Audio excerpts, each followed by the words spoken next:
50.000 euros. Mi padre Eduardo no preguntó. Simplemente deslizó el contrato del lugar de la boda por la encimera de cuarzo de mi cocina, como un croupier que te enseña el as que te va a reventar. No es reembolsable, dijo, mientras cortaba el asado que yo me había pasado 6 horas preparando. Aitana necesita la transferencia para el lunes. Es tu deber. Hay que mantener el nivel de la familia. Miré a mi hermana, Aitana. Ni siquiera me miraba a mí. Estaba ajustando su aro de luz, preparándose para retransmitir en directo la cena que yo había pagado. Miré la lluvia azotando los ventanales de la casa que yo construí.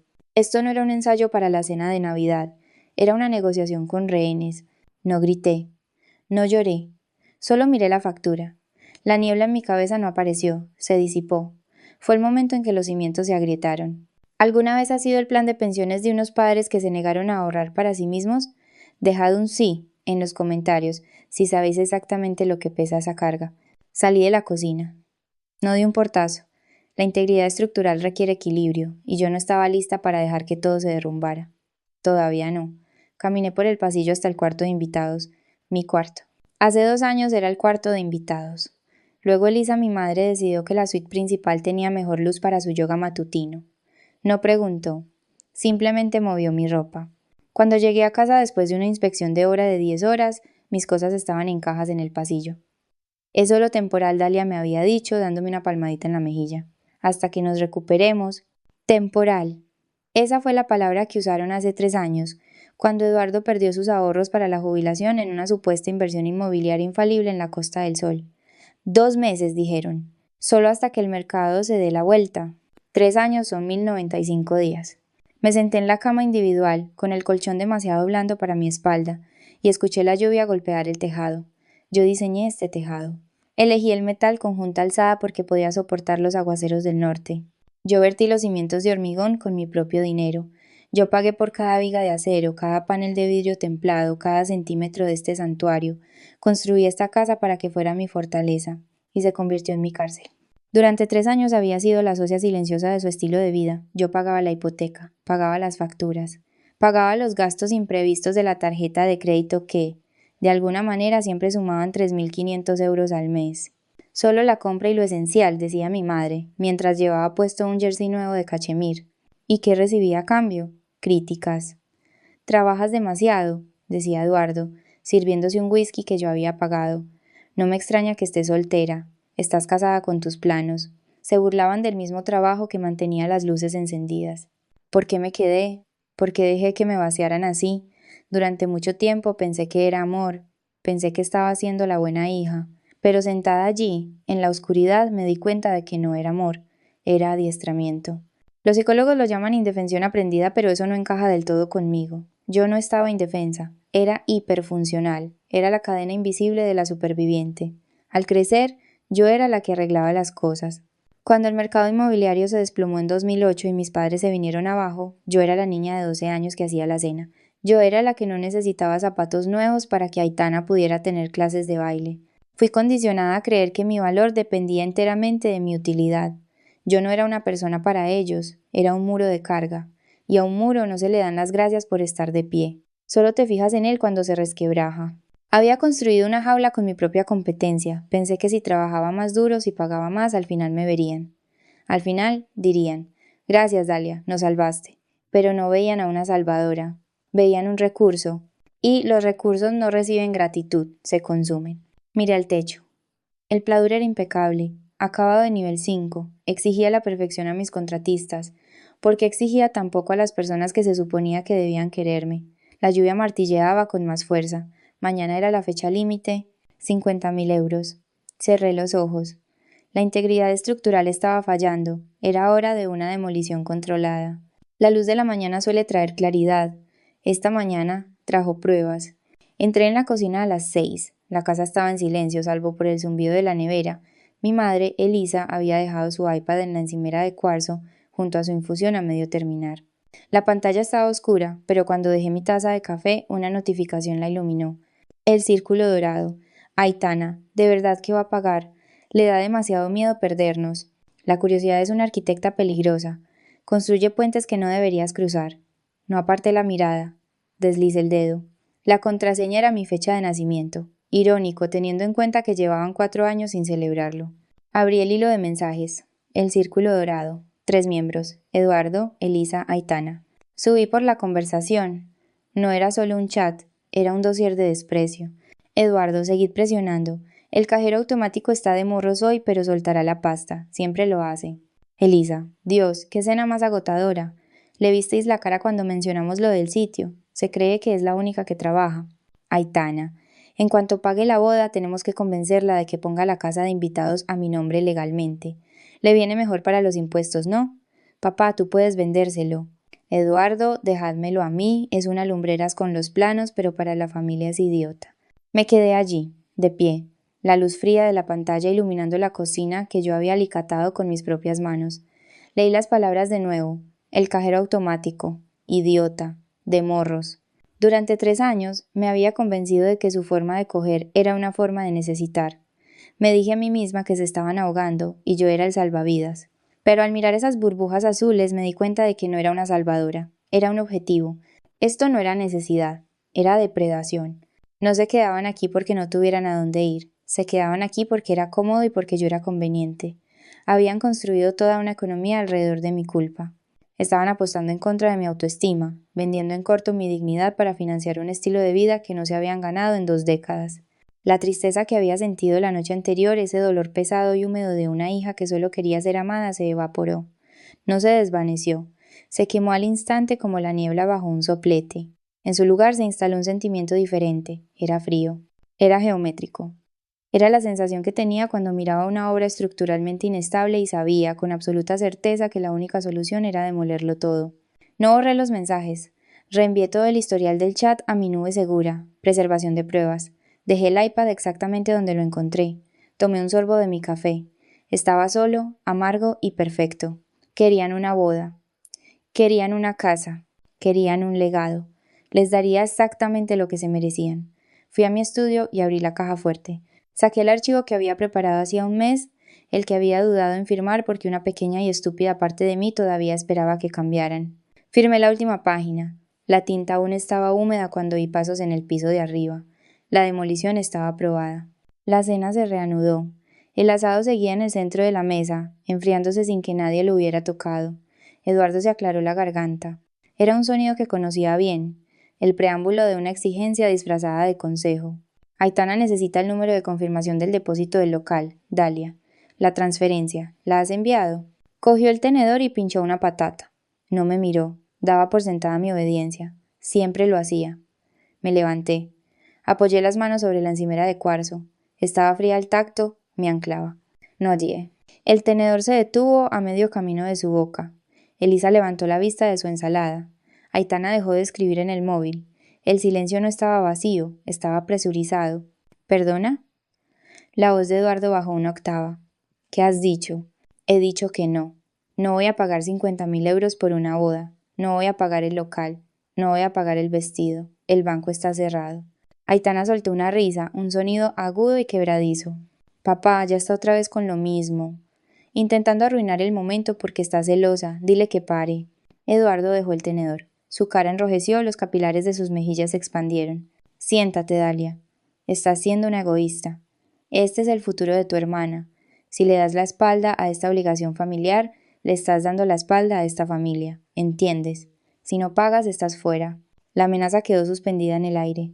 Su último recurso, el miedo al abandono. Hace 3 años esa amenaza me habría paralizado. Hoy era solo ruido. Una prueba de resistencia estructural. No me puedo ir, dije, con la voz firme, sin el temblor que esperaban. Y no me podéis echar, porque ya no hay casa de la que echarme. Elisa frunció el ceño, confundida. ¿De qué estupideces estás hablando? He vendido la casa. Las palabras cayeron como un mazo sobre un cristal. Acepté una oferta en efectivo hace 30 días, continué, viendo cómo el color desaparecía del rostro de Aitana. El cierre se finalizó ayer por la tarde mientras estabas en la manicura. La titularidad ha sido transferida. Los fondos están en mi cuenta. Los nuevos propietarios, una pareja encantadora del sector tecnológico, llegan mañana al mediodía para tomar posesión. Miré mi reloj. Tenéis exactamente 24 horas para desalojar la propiedad.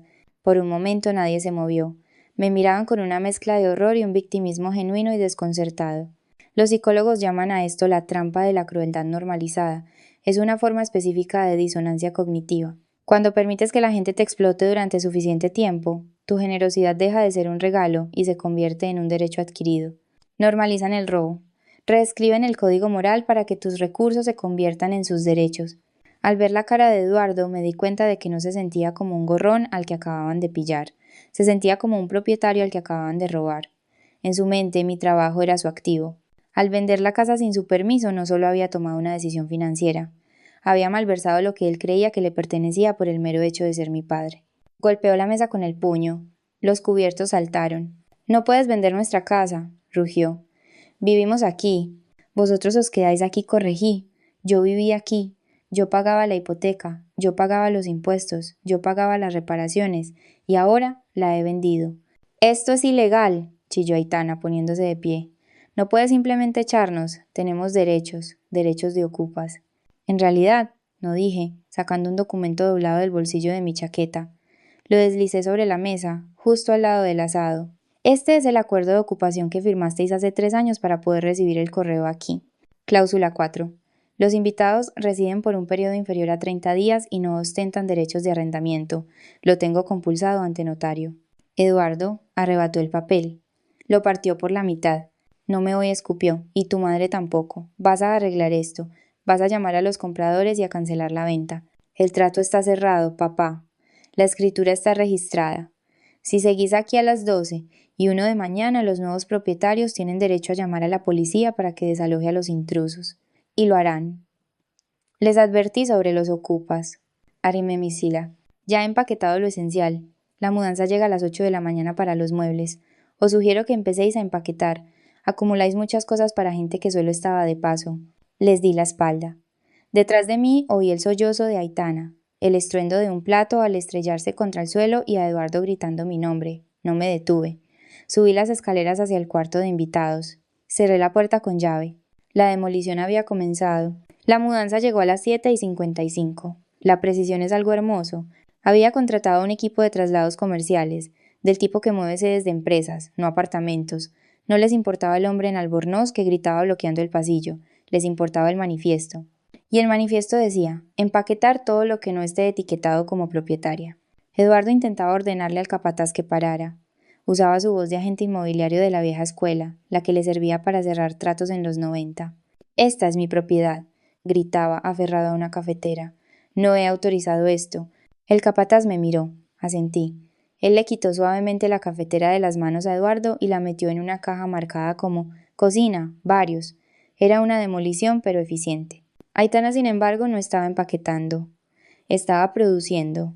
Observé desde la isla de la cocina cómo montaba su aro de luz en medio del caos del salón. Se arregló el pelo para parecer perfectamente despeinada. Un look de angustia chic. Le dio a grabar. «Hola, chicos», susurró a su teléfono, con los ojos ya llenos de lágrimas. Era una clase magistral de arte dramático yo. Ni siquiera sé cómo decir esto. Mi hermana nos está echando a la calle. Ha vendido la casa de nuestra infancia a nuestras espaldas. Mis padres son mayores. No tienen a dónde ir. Literalmente, nos están tirando a la calle. Estaba en directo. Abrí TikTok en mi propio móvil. 7.000 espectadores. Los comentarios se inundaban de emojis de corazones rotos y amenazas contra mí. Tu hermana es un monstruo. Llama a la policía. Esto es maltrato a personas mayores. Estaba usando a su audiencia como arma. Un movimiento táctico inteligente. Si no puedes ganar en los tribunales, gana en el tribunal de la opinión pública. Intentaba avergonzarme para que me sometiera, hacer que la presión social fuera tan insoportable que cancelara la venta solo para acabar con el ruido. Pero Aitana había cometido un error crítico. Se olvidó del fondo. Estaba tan concentrada en su propio rostro bañado en lágrimas que no se dio cuenta de lo que los de la mudanza transportaban por detrás de ella.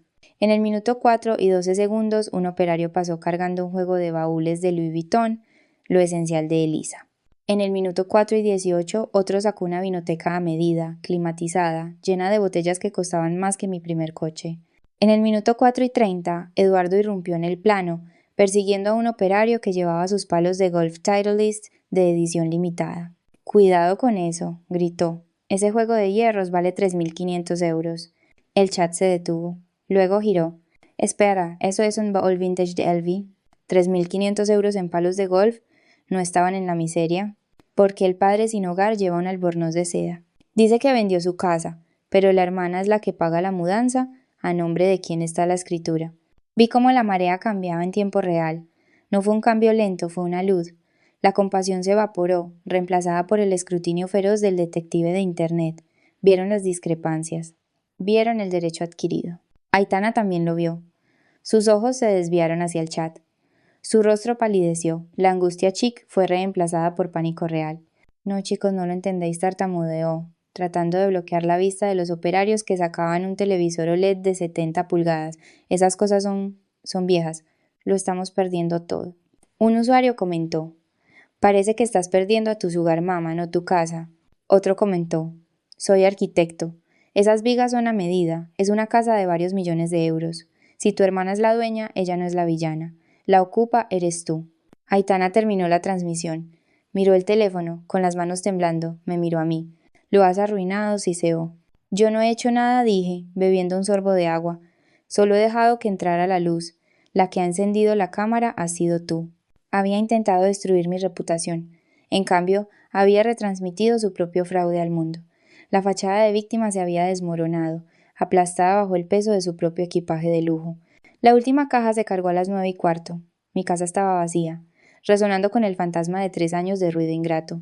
Fue entonces cuando apareció Hugo. Conducía un Mercedes negro mate que siempre sospeché que no podía permitirse. Aparcó en el césped mi césped, que yo misma había resembrado la primavera pasada. Salió, pareciendo menos un novio y más un hombre caminando hacia el patíbulo. Eduardo lo vio y se enderezó el albornoz de seda.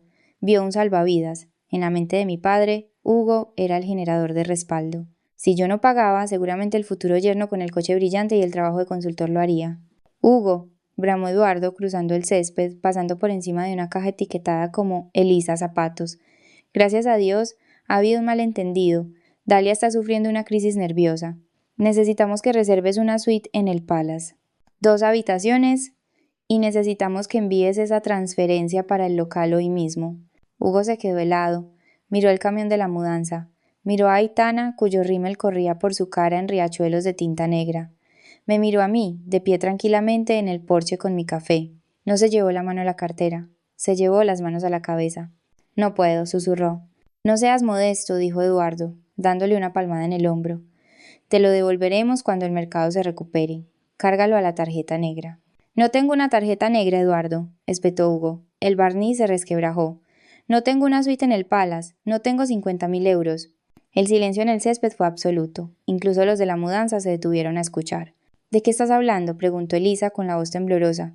Tú eres de buena familia. ¿Le compraste a Aitana ese anillo? El anillo está a plazos, confesó Hugo, su voz subiendo en histeria. Tengo una deuda de estudios de 82.000 euros. El coche es un leasing. Llevo 3 meses de retraso. Se volvió hacia Aitana, con los ojos desorbitados y acusadores. Dijiste que tu familia estaba forrada, gritó. Dijiste que esta casa era tuya. Dijiste que tu padre era un magnate inmobiliario que estaba entre proyectos. Pensaba que me ibais a ayudar a salir de mis deudas. Tomé un sorbo de mi café. La amargura había desaparecido. Ahora solo sabía suave. Este era el giro secundario, la fachada hueca. Mis padres se habían pasado 3 años chupándome la sangre, convencidos de que solo estaban haciendo tiempo hasta que Aitana se casara con un rico. Me trataron como el trampolín desechable hacia una vida de lujo financiada por Hugo. Y Hugo estaba haciendo exactamente lo mismo. Se casaba con Aitana porque pensaba que ella era el billete para un rescate financiero. Eran 2 parásitos intentando alimentarse el uno del otro, muriendo de hambre en tiempo real. La cara de Eduardo adquirió un color que nunca había visto antes, un blanco grisáceo y ceniciento. Miró a su hija sollozante y a su futuro yerno arruinado. La revelación lo golpeó como un golpe físico. No había un fondo fiduciario. No había red de seguridad. Habían quemado el único puente que realmente conducía a un lugar seguro yo para perseguir un espejismo. Sube al coche, le murmuró Hugo a Aitana. Mi compañero de piso dijo que puedes quedarte en el sofá un par de noches. Pero tus padres no pueden venir. No hay sitio. ¿Compañero de piso?, susurró Elisa. ¿Tienes compañero de piso? Sí, escupió Hugo. Y él sí que paga su alquiler. Los vi desmoronarse. No fue una tragedia, fue una corrección de mercado. Habían invertido todo en la apariencia y nada en la sustancia. Ahora, la auditoría había concluido y estaban en bancarrota. 6 meses después. El silencio aquí es diferente. No es el silencio presurizado de una casa que contiene la respiración, esperando la siguiente exigencia. Es el silencio orgánico del cedro y la lluvia. Vendí la caja de cristal de Bilbao con un beneficio sustancial. No compré otra mansión. Compré una parcela de tierra en lo profundo de los picos de Europa y diseñé una cabaña de madera en forma de A. Es pequeña, solo 110 metros cuadrados. Sin cuarto de invitados. Sin vinoteca.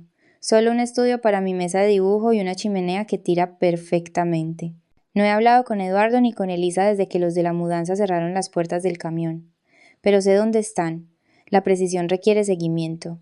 Los vigilo. No por obsesión, sino por diligencia debida.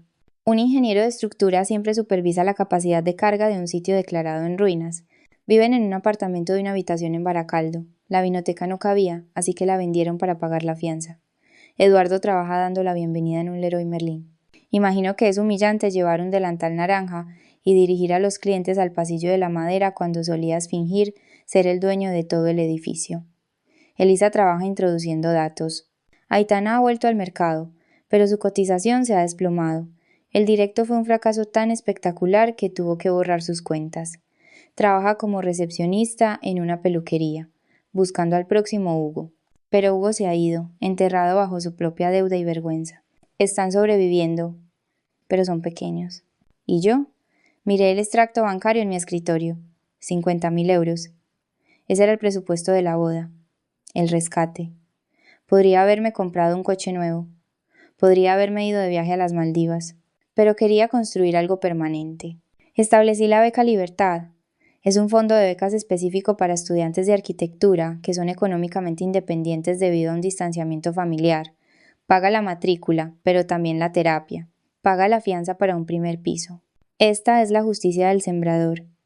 La venganza convencional va de destruir, va de quemar los campos del enemigo. Pero eso te deja de pie sobre las cenizas, cubierto de hollín, viéndolos ahogarse. Te ata a ellos para siempre. La verdadera justicia la que cura consiste en plantar un jardín en un lugar que ellos nunca podrán tocar. Consiste en tomar los recursos que intentaron robar y usarlos para cultivar un futuro que los excluye explícitamente. Cada vez que firmo un cheque para un estudiante que intenta escapar de un hogar tóxico, estoy construyendo un monumento a mi propia libertad. Estoy tomando el deber que mi padre intentó usar como arma y convirtiéndolo en un salvavidas para otra persona. Mis padres querían un legado. Les di uno. Son la moraleja que ha financiado a una generación de supervivientes. Salí a la terraza. La niebla bajaba de las montañas. El aire olía a pino y a tierra mojada. Tomé un sorbo de café. Sabía a propiedad. A veces, la mejor venganza no es quemar puentes, sino construir una casa nueva y que ellos no puedan encontrar la puerta. Si estás construyendo tu propia paz, suscríbete. Estamos poniendo los cimientos juntos.